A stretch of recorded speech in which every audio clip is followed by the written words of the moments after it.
తాకట్లో ఉన్న మీ బంగారాన్ని విడిపించి ఆ రోజు ఆన్లైన్ రేటుకి కొంటాం. Sharma gold company. నమస్కారం, వెల్కమ్ టు సుమన్ టీవీ. నేను గీతాంజలి. ప్రస్తుతం మనతో పాటు భారతీ శంకర పీఠం వ్యవస్థాపకులు, ప్రముఖ ఆధ్యాత్మికవేత్త, బ్రహ్మశ్రీ అన్నవరపు తిరుపతి మూర్తి అవధాని గురువు గారు ఉన్నారు. వారితో మాట్లాడదాం. గురుగారు నమస్కారం అండి. ఓం శ్రీ మహాగణాధిపతయే నమః. సొంతింటి కళ ఎవరికొండ చెప్పండి, అందరికీ ఉంటుంది. ఒక ఇల్లు ఉంటే ఇంకా అంతకన్నా సంతోషం ఏముంది అని కోరుకుంటారు ఎవరైనా సరే. అయితే అది సొంత ఇల్లు, ఆ కళ నెరవేరాలంటే యోగం కూడా ఉండాలి వారి వారి జాతకాల్లో అని చెప్తారు. కొంతమంది ఏమో ఈ ఉగాది రాశి ఫలాలు విన్నప్పుడు, లేకపోతే వాళ్ళ గురించి జాతకం ఏమైనా తెలుసుకున్నప్పుడు, మీ జాతకంలో సొంత ఇంటి యోగం ఉందండి, గృహయోగం ఉంది అని చెప్తూ ఉంటారు. అంటే అసలు ఇవి ఏంటి గురుగారు? ఈ గృహయోగాలు అనేవి ఎలా ఏర్పడతాయి? వీటికంటూ ప్రత్యేకంగా ఏమైనా పూజలు చేయాలని కొంతమంది అడుగుతూ ఉంటారు. అసలు ఆ యోగం ఎలా ఏర్పడుతుంది? మా ప్రధానంగా స్వగృహము అనేటువంటిది అతని లగ్నాన్ని అనుసరించి, ఇప్పుడు ఎవరైతే ఉంటారో వాళ్ళకి ఒక స్వగృహం కావాలి అనుకుంటారు. మనం అనుకుంటే అయిపోదండి. ఆ యోగం మనకు ఉన్నదా లేదా, ఆ యోగం అనేటువంటిది 20% ఉందా, 40% ఉందా, ఎంత ఉంది? 65 నుంచి 70% ఉంటే మనం తీసుకోవడం తప్పులేదు. 20%, 30%, 50% ఉందంటే మనం దాని జోలికి వెళ్ళకపోవటమే శ్రేయస్కరం. అలా తెలుస్తుందా గురుగారు జాతకం బట్టి?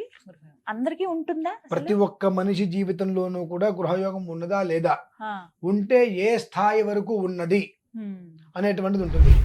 65-70% ముందే అంటే మనం తీసుకుంటే తప్పులేదమ్మా, కూరుకోవచ్చు. కాదు నీకు 50% మాత్రమే నీకు అర్హత దాని మీద ఉన్నది అన్నప్పుడు నమస్కారం పెట్టి మనం పక్కకి తప్పుకోవడం శ్రేయస్కరం. ఎందువలన అనంటే, ఒక గృహం ఒక మనిషిని ఎంత నిలబెడుతుందో, ఒక గృహం మనిషిని రోడ్డు మీద కూడా తీసుకొచ్చి పడేస్తుంది. ఎందువల్లంటే అమ్మా, ఏదైనప్పటికీ కూడా ఇవాళ ఉదయం చూసి నక్కవాత పెట్టుకుంది అని చెప్పి, ఎవడో ఇల్లు కొన్నాడు, నాకు ఇల్లు లేదు కాబట్టి నేను వాళ్ళ ఇల్లు కొనుక్కోవాలి అని తాపత్రయపడి మన దగ్గర 10 లక్షల రూపాయలు ఉంటే 60 లక్షల రూపాయలు అప్పు చేసి మనం ఏం చేస్తున్నాం? ఇల్లు కొంటున్నాం. వాడి మీద కక్ష తీర్చుకోవడం కోసం మనం ఇల్లు కొంటున్నాం. నెలకి 60,000 రూపాయలు ఈఎంఐ ఎవరు కడుతున్నాడు? మనమే కట్టుకోవాలి. ఆ డబల్ బెడ్రూమ్ ఫ్లాట్ లో ఉంటూ నెలకి 60,000 రూపాయలు ఈఎంఐ కడుతున్నాం. నెలకి 30,000 రూపాయలు పెట్టుకుంటే సిటీకి కొంచెం పక్కకి వెళ్తే డూప్లెక్స్ విల్లా వస్తుందిగా, లగ్జరీగా బ్రతకచ్చుగా, 30,000 దాచుకోవచ్చుగా. నెలకి 60,000 ఈఎంఐ కట్టే బదులు 30,000 నెలలు దాచుకోవచ్చు. అంటే నెలకి సుమారుగా 3,60,000 రూపాయలు, 3,90,000 రూపాయలు నువ్వు దాచుకుని పడిపోతున్నావు. అది పక్కన పెట్టేసేసి వాడు అన్నాడు, వీడి బంధువులు వీడికి ఏం లేదు, సొంత ఇల్లు కూడా లేదు అన్నాడు. వాడి మీద కక్ష కోసం నేను సొంత ఇల్లు కొనాలంటే పాతాళానికి దిగిపోయింది ఎవరు? ఇవి ఎక్కడ వస్తాయి? 20%, 30%, 40%, 50% అలా ఉన్నప్పుడు అహంకారానికో, ఆధిపత్యానికో, గొప్పదనానికో పోయి చేస్తారు వీళ్ళు. కొంతమందికి ఎంత ప్రయత్నించినా కట్టలేరండి వాళ్ళ జీవితంలో. అదే అంటున్నానమ్మా, ఇదేనా కారణం? ఈ ఆధిపత్యం కోసం. అంటే నువ్వు అన్నావు, ఓకే, నిన్ను నేను ఎందుకు పట్టించుకోవాలి? రేపొద్దున ఒక నెల మనం ఈఎంఐ కట్టకపోతే వాడొచ్చి డబ్బులు ఇవ్వడుగా, అసలు ఇస్తాడా? నువ్వు ఇల్లు కొనలేదు అని చెప్పి నేను అన్నాడు, నువ్వు కొనడానికి 1 లక్ష రూపాయలు అయితే ఫ్రీగా ఇవ్వడుగా. ఒక నెల ఈఎంఐ అయితే కట్టడుగా, రేపొద్దు నువ్వు కట్టలేకపోతే మళ్ళీ నవ్వేది వాడేగా. ఎప్పుడైతే అవతల వాడు గురించి నువ్వు ప్రయత్నం మొదలు పెట్టావో నువ్వు జీవితంలో ఎదగలేవు. ఈ గృహం అనేటువంటిది మొదటి 50% కూడా ఎదుటి మనిషి ఒక విధానాన్ని అనుసరించి నడుస్తుందమ్మా. స్వతహాగా వాడికి ఉన్న ప్రయత్నం చేద్దాం, ఇంకో 2 ఏళ్ళు కొందామని ఆలోచిస్తాడు. ఎప్పుడైతే ఎదుటి మనిషి అంటాడో 50-50 ఛాన్సెస్, అయితే అవుతుంది, ఏదో లేదు ప్రయత్నం చేసేద్దామంటాడు. వాడి దౌర్భాగ్యం, వాడి కర్మ, వాడికి ఇల్లు వస్తుందండి. ఇల్లు వస్తుంది. ఇల్లు వచ్చిన దగ్గర వాడి కష్టాలు మొదలవుతాయి. సుఖంగా ఉండలేడు. సంపాదన ఎంతో తెలియదు. నెల తిరిగి ఈఎంఐ కట్టాలి. 10 సంవత్సరాలు, 11 సంవత్సరాలు, 20 సంవత్సరాలు ఈఎంఐ కట్టినా అది నీ సొంత ఇల్లు కాదుగా. 24 సంవత్సరాలు పెట్టావు, 20 సంవత్సరాలు పూర్తిగా కట్టి అక్కడ 4 నెలలు నువ్వు కట్టకపోతే నీకు నోటీస్ ఇస్తున్నాడు. నీళ్లు కాదు అట్లా. అది దానికి నువ్వు రెంటింట్లో ఉంటే నీకు నచ్చినట్టుగా ఓ సంవత్సరం ఇక్కడ ఉంటావు, నచ్చదు ఇంకో చోటకి వెళ్తావు, 10 ఇల్లు మారుతావు, లగ్జరీగా ఉంటావుగా, నువ్వు నీకు నచ్చినట్టుగా ఉండగలుగుతున్నావు. కానీ ఇదే డబల్ బెడ్రూమ్ ఇంట్లో నీకు సంబంధం లేదు, నువ్వు ఏం చేయలేవు, నీ సొంతంగా నువ్వు అమ్మలేవు, ఈఎంఐ కట్టకుండా ఉండలేవు. ఈఎంఐ కట్టకపోతే వాడు రేపొద్దున వచ్చి ఏం చేస్తారో తెలియదు. ఇన్ని బాధలన్నీ కూడా మనిషిని పిప్పి చేస్తాయి. అందుకనే అతని జాతకంలో 50% ఉంది అంటే ఆయన ఇంటి జోలికి వెళ్ళొద్దు అని చెప్తారు. చెప్పాలి, చెప్పరండి. నీకు చెప్పరా స్వగృహ గురువు యోగం ముందు కొనేసే బ్రహ్మాండం అంటారు. ఆ, అయ్యో. ఎందుకు ఇబ్బంది పడతారు. వద్దు అంటే వాడికి నా మీద కోపం వస్తుంది. నిజమే, అది కూడా. స్వగృహ యోగం ముందు అంటే ఎందుకు వద్దంటున్నారు మీరు అని. ఉమ్, చిన్న మీకు ఎగ్జాంపుల్ చెప్తా. నేను మొన్న విన్నా, ఉమ్, నా సొంతదేం కాదు ఇది. ఉమ్, ఒక రాజుగారి దగ్గరికి ఒక ఆస్ట్రాలజర్ వెళ్ళారు. ఆ రాజుగారు జాతకం చూసి నా జాతకం నా పిల్లల జాతకం ఎలా ఉందండి అన్నారు. చాలా అద్భుతం మహారాజా, కాకపోతే మీ అంత దురదృష్టవంతులు ఎవరూ లేరంటారు. అదేంటంటే మీకన్నా 10 సంవత్సరాల ముందు మీ పిల్లలు చనిపోతారని చెప్పి చెప్తాడు. అయ్యో. అది నాలాంటి వాడు. ఆ, మీకన్నా 10 ఏళ్ళ ముందు మీ పిల్లలు చనిపోతారు అని చెప్తాడు. నా పిల్లలు చనిపోతారు నాకో చెప్తావు, నువ్వు జైల్లో పడేని తీసుకెళ్ళంటారు. ఆ. ఇంకొక ఆస్ట్రాలజర్ వస్తారు. చెప్పంగానే అది చూసి మీరు చాలా గొప్పవాళ్ళు మహారాజా, మీ పిల్లల కన్నా మీరు 10 ఏళ్ళు ఎక్కువ బ్రతుకుతారంటారు. చెప్పే విధానం. ఈ రెండో విధానం నాకు చేత కాదు. ఆ, నేనేమంటాను, కర్మ ప్రార్థన బాగాలేదు, ఉంటే ఉంటారు, ఇది ఈ రకంగా ఇది పోతారని నేను చెప్పేస్తాను. ఉమ్, లౌక్యం అనేటువంటిది అక్కడ నాకు అవగాహన లేదు. ఉమ్, రెండో వ్యక్తి నుంచి మీ పిల్లల కన్నా మీరు 10 ఏళ్ళు ఎక్కువ బ్రతుకుతారు అంటే ఏ బ్రహ్మాండం, எனக்கு నగలేంట్రా మెళ్ళు.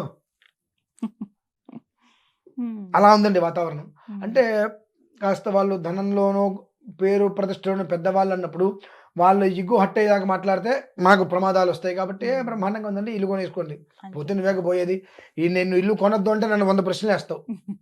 ఆ 100 ప్రశ్నలకి నా మీద నీకు నీ మీద నాకు కోపాలు వస్తాయి. ఉమ్, చెప్పింది నువ్వు విను అని నేనంట. ఉమ్, ఇల్లు కొనొద్దంట. ఎందుకని అంటారు, ఎందుకని నీకు అనవసరం, వద్దు ఇబ్బందులు పడతావు, అంతే. కాదు కొంటే నీ కర్మ అనుభవించని నేనంట. ఉమ్, అతనికి ఇగో హట్ అవుతుంది. నేను నీ దగ్గర డబ్బులు కట్టి ఉమ్, జాతకం చెప్పించుకోవడానికి వస్తే నన్ను ఇల్లు కొనొద్దంటావా, నాకు వెనకాల ఇంత ఉంది అంతుంది అని ఉంటుందని వస్తుంది. చెప్పుకుంటారు. ఉమ్, దాన్ని నేనేం చేస్తా, అక్కడ 50-50 ఉంది. ఉమ్, 50-50 ఎప్పుడైతే ఉందో అసలు కొనకూడదు.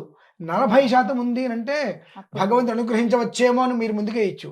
ఉమ్, 50-50 అంటే ఖచ్చితంగా అది నీ వశం కాదు ఆ, అని మనం తెలుసుకోవాలి. అది హాస్పిటల్లో ఉమ్, ఒక మనిషి ఉన్నప్పుడు అంటే ఒక 40% బ్రతకచ్చు, 60% బ్రతకలేము అని అంటే ఓకే, ఏదైనా ఒక ప్రయత్నం చేద్దాం.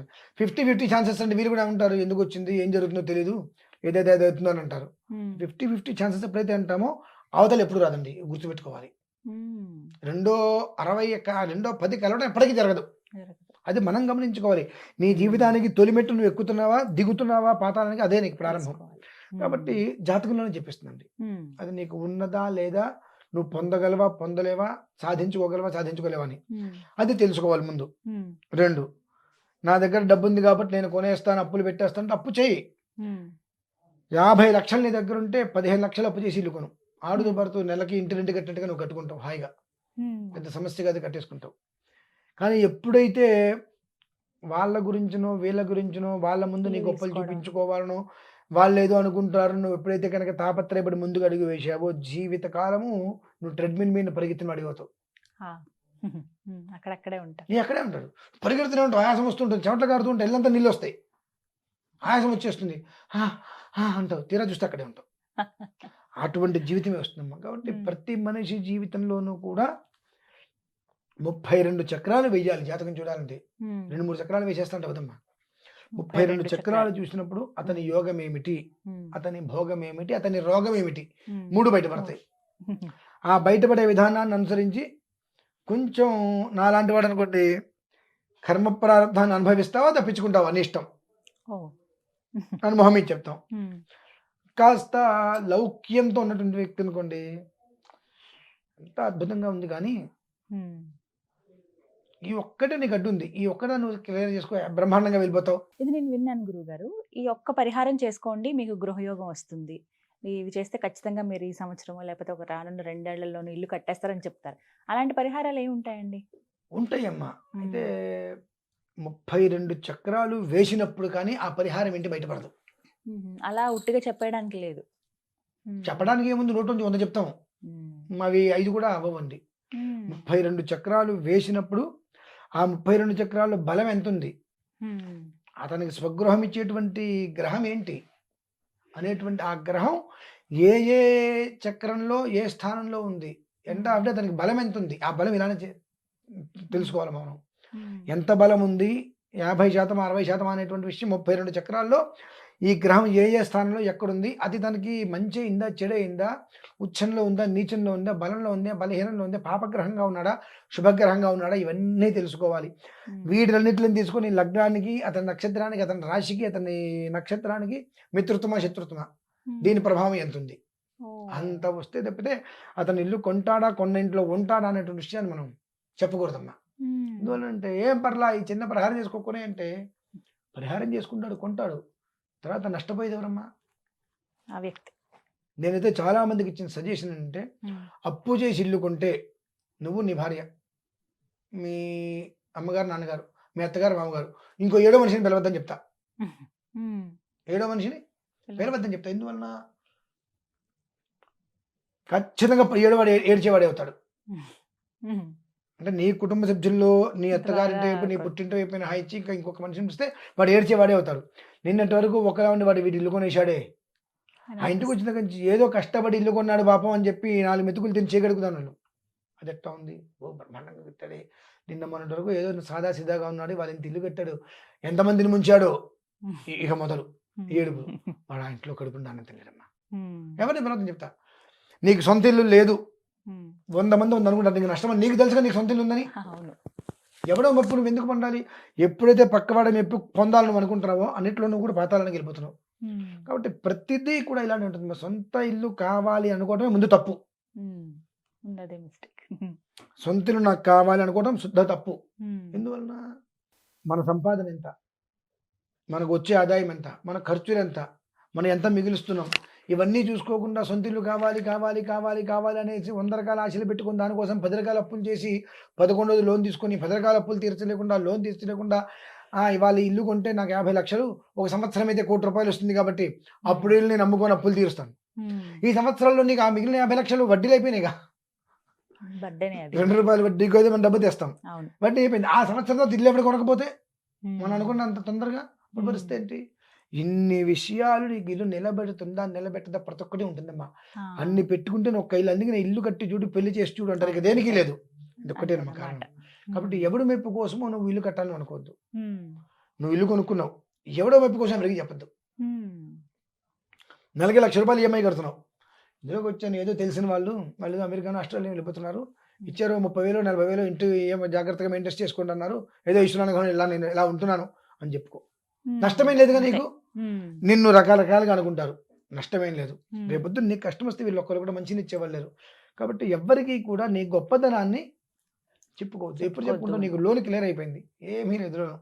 ఆ రోజు నాడు ఎప్పుడో ఒక 20 ఏళ్ళ క్రితం కొన్నాను, నాది కాదు కదా, బ్యాంక్ వాళ్ళది కదా, ఈఎంఐ కడుతూ అప్పు కట్టుకుంటూ వచ్చాను, రెంట్ కట్టినట్టే కదా, కాబట్టి నాదని నేను చెప్పుకోవడానికి అర్హత నాకు లేదు.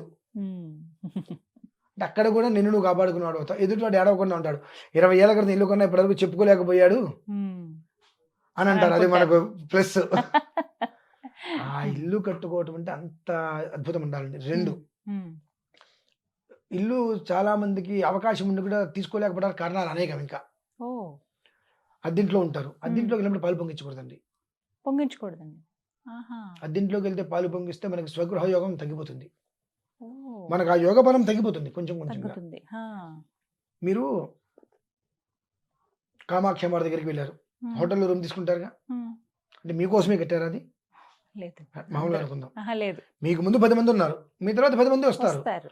సో అక్కడ మనం ఒక రోజుకి 5,000 కడుతున్నాం, ఇక్కడ నెలకు 25,000 కడుతున్నాం. అది ఎప్పటిది మనది కాదు. వసతి గృహం, వాడికి కోపొచ్చినా మనకు కోపొచ్చినా మనమే ఇంటి నుంచి బయటికి రావాలి. కాబట్టి అది అద్దిల్లే. ఆ ఇంట్లోకి నువ్వు ఎప్పుడు పాలు పొంగించడానికి అర్హత లేవు. మనకు పాలు పొంగిచ్చామా మనకు స్వగృహ యోగం ఉండదు. ఇల్లు ఖాళీ చేసినప్పుడు, ఇల్లు మొత్తం ఖాళీ చేసినంత మొత్తం ఊడ్చకూడదండి. మనం ఇల్లు మొత్తం ఖాళీ చేసేసేసి బయటకు వచ్చి తలుపు వేసేసి తాళం వేసేసే ముందు ఓ మూల, ఏ ప్రమాదం రాకుండా, కాగితాలు అంటుకోకుండా చిన్న దీపారాధన ఒక 5 నిమిషాలు వెలిగి కొండకినా పర్లేదు, ఆ దీపారాధన పెట్టి మనం బయటకు వచ్చేస్తే మనకు స్వగృహ యోగం కాస్త వృద్ధి కలుగుతూ ఉంటుంది. ఇవి పాటించాలమ్మా. చాలా మంది ముహూర్తాలు పెట్టుకుంటారు అద్దింట్లోకి వెళ్ళడానికి కూడా. మంచి రోజా కాదా, ఎప్పుడు పాలు పొంగించుకోవాలి ఏంటి వివరాలు అడుగుతారు. అద్దింట్లోకి వెళ్ళడానికి ముహూర్తం ఏంటి నీకు అక్కర్లేదంటారు. అద్దింట్లోకి వెళ్ళడానికి ముహూర్తం పెట్టుకుంటాం.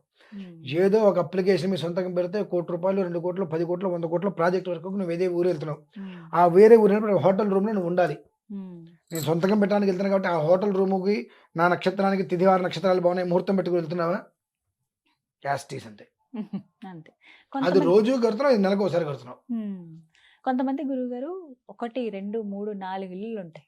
ఇల్లు మీద అలా కొంటూనే ఉంటారు. అంటే ఆ యోగం ఎటువంటిదండి? ఇప్పుడు నేను చెప్పే కదండి, ఆ, ఇప్పుడు ఏదైతే నేను అద్దె ఇంట్లోకి వచ్చా, ఉమ్, నేను పాలు పొంగిచ్చా, ఉమ్, నా తర నాలాగా 10 మంది వస్తారు, 10 మంది పాలు పొంగిస్తూ ఉంటారు. ఆ యోగం మొత్తం ఆ ఇంటి ఓనర్కి వస్తుందమ్మా. ఆహా, అతనికి ఆ ఫలితం అలా పెరుగుతుంది. దానికల్లా ఉమ్, ఆ యోగం పెరుగుతూ ఉంటుందమ్మా. 50 పైరా వస్తూ ఉండాలని చెప్పి అవునవును. వీడు దీపారాధన ఇంట్లోకి వెళ్ళి పాలు పొంగించిన ప్రతిసారి వీడి యొక్క యోగం మొత్తం దిగుతూ ఉంటుంది. ఆ యోగం వాళ్ళకి ఆ ఇంటి గృహస్థుడికి ఆహా, పెరుగుతూ ఉంటుంది అనమాట. ఉమ్, అది విషయం మనం తెలుసుకోవాల్సినవి. ఉమ్, ఈ రెండు జాగ్రత్తగా చేసుకోగలిగితే మాత్రం ప్రతి మనిషికి స్వగృహం అనేటువంటిది భగవంతుడు ఇవ్వగలుగుతారు ఖచ్చితంగా. అనుగ్రహిస్తారు. అది. ఏదైనా దైవేచ్ఛ అంతే. ప్రతిదీ కూడా చక్కగా వివరించారండి. ధన్యవాదాలు.